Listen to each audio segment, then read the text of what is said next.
I think if it's all right, we'll segue directly into the fiscal committee's presentation, then we'll kind of start a board discussion after that. So I think, Larry, you're going to pull up the presentation, then I'm going to turn it over to Ben. Maybe, Ben, you could kind of open up, kind of as the liaison, what the fiscal committee's been thinking of, and then you and David in terms of presenting.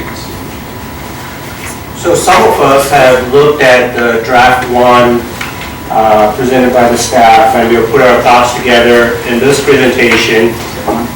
Let me make sure I'm on the, there we go, I'm sorry. And people around the table should have it too, in case the numbers are too small. We do have extra copies. All right, sorry, Ben. So we looked at the draft one presentation that staff put together, and we put our thoughts together in this presentation that you're going to see. I can tell you I want to applaud Larry for the thoughts that he presented today, because as you can see, he's already cut down the initial proposed increase of $39 to possibly $17, so that's more than half the cut right there. Well, some of us who put this together might have gone a step further and said, we want to keep assessments to be the same. Now, I agree that we'll have to look at the entire picture, and from this end to that end, there might be somewhere in between, but we want to stay close to how 2018 looked like. And that's a lot of what this presentation is about, is to hold the expenses the same as what it was in 2018, barring some of the expenses that we do understand we will incur. And we have always kept in mind the great work that the staff is doing, so we definitely understand that expenses that we incur are something that we will go ahead and do in a sustainable manner. So when you look at what you propose the assessment increase to be 2.5%, when you look at it, that doesn't look very bad. That's barely keeping up with inflation. But I also want to remind that in the past 15 years, our assessments have nearly doubled, and at a rate that's more than twice the cumulative increase percentage of inflation. What I basically mean by that is if you add all the inflation percentages and look at, if you add all the percentage increase of our assessments, it's nearly double. So I think there's some room for giving some relief to our membership. And I think that's what everybody wants, the board, the membership, the staff, is to allow the increases to happen in a sustainable manner. The operating reserve, so I want to build on what Andy said. Basically, we've been collecting more money than what we've spent, or more money than perhaps what we might have needed. And that has built over time. Sometimes each year we have ended up with hundreds of thousands of dollars that has kept on building in these operational reserves. Think of it as something like and right now those operational reserves are a little less under $5 million. And that's after paying $2.42 million for the Tetra loan. So think about having a checking account with $5 million extra dollars sitting in there. So what the fiscal committee we have done is trying to take a little more aggressive approach. Of course, you have already mentioned that in your strategy. And then finally, we also looked at the reserve fund. Now I know a lot of us have quite, as a matter of principle, built the reserve funds by using an algorithm which makes us look really good right now. We have got a lot of good money sitting in our reserve funds, and when I say these reserve funds, we got the repair and replace fund, and then we have the capital reserve fund. So those two funds are looking really good right now. So the great work some of the previous boards have done, I know Andy was part of that, and we're looking good, and parts of the fiscal committee too. So we're looking really good at that, but now we can't keep on growing that at an exponential rate, or at a algorithmically is good, but something that we'll be doing anyways next year as part of the reserve study. But the low-hanging fruit is going to be to keep the expenses to be the same, to look at more operational reserves, and a lot of what Larry talked about really. So So I want to open it up to David Kerr. He's going to tell the story and the vision that we have on the draft. And again, I want to thank Larry for the strategies that he has suggested. I think we are already closing the gap, and I also want to thank the support from Andy Siegel, President Siegel, for the presentation and putting our thoughts out there. Go ahead, David. Okay. So I'll preface this with, this is a very quick snapshot. We really do need a lot of staff support in working on this, particularly over the next few months as we continue to look at these things. So a lot of this is done with only fiscal committee members and obviously no staff input whatsoever to question our things. So we're coming from the other end. So and very preliminary, and it's very preliminary. It was just a very high level set of concepts. Basically, based on the fact that it's very hard to do a budget without a forecast. Larry alluded to the fact we're going to do a forecast in the next couple months. I mean, the last 2 years we did a forecast in June. Now I know we've had some turnover and stuff, but that was the starting point. The last 2 years we've worked on budgets, and we didn't have one for this go-around. And very difficult to develop what am I going to spend next year if I don't have a good idea or a better idea of where I might come out. So year-end forecast, just year-end forecast. So let me, Larry, do you mind flipping the slides for me? I sure can. I appreciate it. Let's go to the summary. This is going to be a quick presentation. The second page it says in summary, because then I'm going to take you again quickly through the forecast, but that's a very line item thing. I don't want to dwell on it a lot, but the summary basically is we need a high level forecast to support 2018 forecast to support 2019.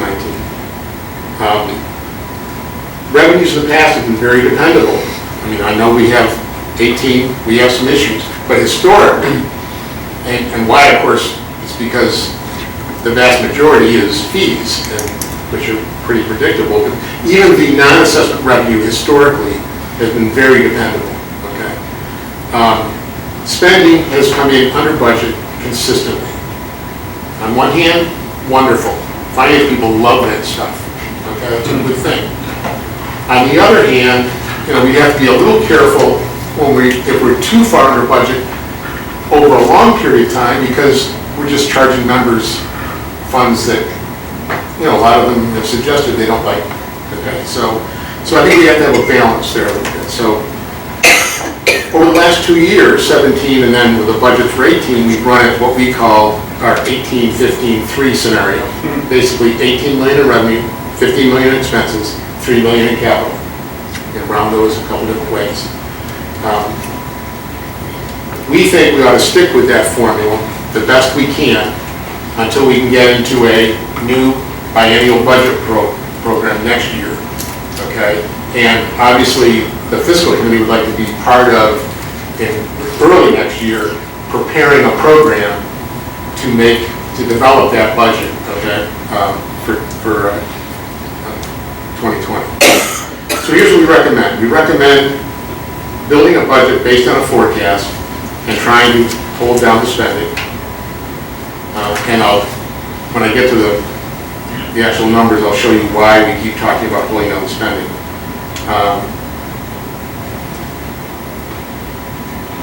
Spend the next several months developing a process for next year, okay? And then we probably need to reevaluate, particularly based on the reserve study, some of the RRF formula, okay? Not that it's broken or anything else, it's just that it's one thing that ought to be looked at, certainly at least when we do a reserve study, we really need to sit down and look at that and make sure it's even funded enough, arguably. I mean, certainly the fiscal committee and Mark and Brian were involved in a lot of this work over the last year or two. We have to protect a lot of infrastructure here, and it's getting older every day. So we really don't want to forget about that aspect of the budget. So let me take you very quickly, because this is a numbers thing, so I apologize for this, but I want to take it very quickly. Larry, if you don't mind flipping the slide. To the last one? Yes. And again, most of you should have copies in front of you if you can't read the screen. Basically, we're saying we've looked at the 17 actuals, the 18 budget, okay? And we've looked at the first half results. This is through June, okay? Revenues are under by $324,000. Spending is under by $521,000 in 6 months. Now, unfortunately, we haven't been able, okay, to really get a lot of information behind that in the last few months, just because, you know, it's been a difficult time. But if that's just slow spending and it's coming around, that's one thing. It's an awfully big number to think that that's just slow spending. So we say, okay, there's a delta. What do we need in the second half that we absolutely must have, or we think we're going to have, okay? Well, we know we've got some revenue issues around some of the non-assessment stuff. What I put in here was this, in the second half, was a number for proffers, Larry, that, again, 2 months old information, Right. thought we still might do by the end of the year. That number will, the only number it won't be is what's on the page, it'll be some other number, okay? It'll be, but none of the additional, what I'll call marketing numbers, communication revenue is in there. In the second, we've taken that obviously out because, you know, we've said we just can't make that happen. On the spending side, okay, what we're saying is, well, we've already saved $500,000. We're probably going to save a little more in people. We've still got some openings in positions for at least a few more months. And we also know we've got a budget shortfall in our facilities rent, so, which we must cover. And that's around $200,000 this year. So what that says is we will spend the entire second half budget, and we're not cutting anything. We'll spend the entire second half budget. We'll add another $200,000. We'll probably save a little bit in people, and maybe we'll end the year then at rounded 14.7 million of expenses on a revenue of 17.9. And so what the fiscal committee would like to just say is that, you know, if we think that 14.7 is, you know, makes any sense or might look right, maybe we'll learn that in the next few months as we do a forecast. Starting from there and then looking at what do we need to do? Let's go back to this list. We know we've got things we've got to do, okay? Let's start adding them from there, not from a budget that is at 15.1. So we just think the starting point might be a little more, and if we do that, gee, maybe we can hold that. I mean, wouldn't it be wonderful if we could hold our assessment? But that's not our job. We're not worried about the assessment itself. We're more interested in looking at revenue and expense. The board can deal with, you know, what do they really think, you know, the assessment should be and where should it go, okay? But so we're trying to focus on revenue and expense. What comes out of that is, again, if I go all the way over to so now I've got a forecast. If I go over the changes for next year, okay, I'm taking out the revenue, I'm taking the additional revenue out. Some revenue came out in 18, more will come out in 19 to get down to the amounts that we said in Larry's slide wouldn't happen. But we got to add some spending. Now, we've got a very arbitrary $200,000. That's not right, but it's a starting point for the discussion. But by doing that, we're saying, gee, maybe we can hold our assessment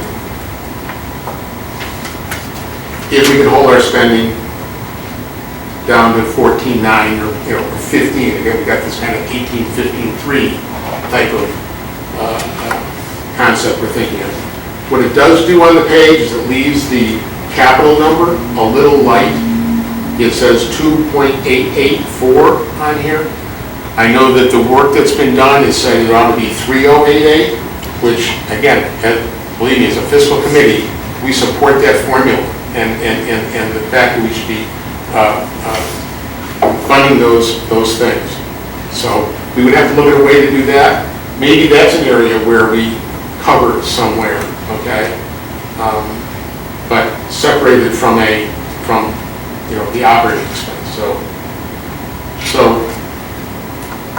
I think that's enough numbers, okay? But the concept being, let's look at a forecast and really think about where we are.